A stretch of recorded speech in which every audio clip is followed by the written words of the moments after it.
बहुत स्वागत है आपका। आप देख रहे हैं इंडिया न्यूज का डिजिटल प्लेटफॉर्म और आपके साथ मैं हूं शबाब। वक्फ संशोधन एक्ट की संवैधानिकता वैधता को चुनौती देने वाली 5 याचिकाओं पर सुप्रीम कोर्ट में आज सुनवाई होगी। सुप्रीम कोर्ट ने 17 अप्रैल को इन याचिकाओं पर सुनवाई करते हुए वक्फ संपत्तियों को डी नोटिफाई करने, सेंट्रल वक्फ काउंसिल समेत बोर्ड्स में नई नियुक्तियों पर रोक लगा दिया था। सर्वोच्च न्यायालय ने इन याचिकाओं पर सरकार से जवाब मांगा है और याचिकाकर्ता को भी इस जवाब पर रिजाइंडर दाखिल करने के लिए समय दिया था। वक्फ संशोधन कानून को लेकर केंद्र सरकार की ओर से दायर हलफनामे में वक्फ बाय यूजर को सही बताया गया है। अल्पसंख्यक मामलों के मंत्रालय की ओर से सर्वोच्च न्यायालय में दिए गए 1332 पेज के हलफनामे में पुराने वक्फ कानूनों के प्रावधानों का हवाला देते हुए कहा गया है कि वक्फ बाय यूजर सहित वक्फ संपत्तियों का रजिस्ट्रेशन साल 1923 से ही अनिवार्य है। सरकार ने कहा कि वक्फ संशोधन एक्ट 2025 आस्था और पूजा के मामलों को अछूता छोड़ता है और मुसलमानों की धार्मिक प्रथाओं का सम्मान करता है।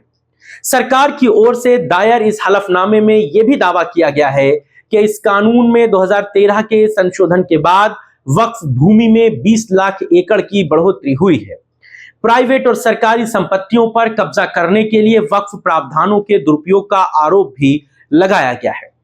केंद्र सरकार ने सुप्रीम कोर्ट से वक्फ संशोधन एक्ट के खिलाफ दायर याचिकाओं को खारिज करने का आग्रह किया है और इसे वास्तव में चौंकाने वाला बताया कि साल 2013 के संशोधन के बाद औकाफ एरिया में 116% की बढ़ोतरी हुई है।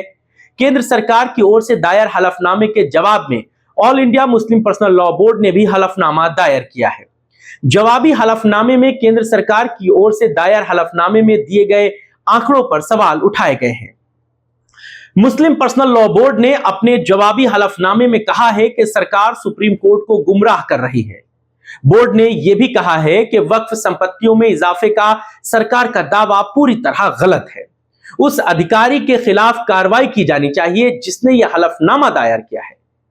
All India Muslim personal law board ने अपने जवाबी हलफनामे में सरकार के इस दावे पर भी आपत्ति जताई है जिसमें साल 2013 के बाद सेंट्रल पोर्टल पर दर्ज वक्फ संपत्तियां बहुत अधिक इजाफे की बात कही गई है।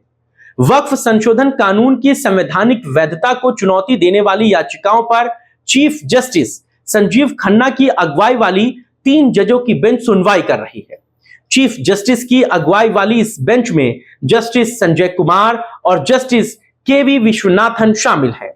यह bench all India Muslim personal law board, Asaduddin Owaisi, DMK की ओर से दाखिल याचिकाओं समेत कुल 5 याचिकाओं पर सुनवाई कर रही है।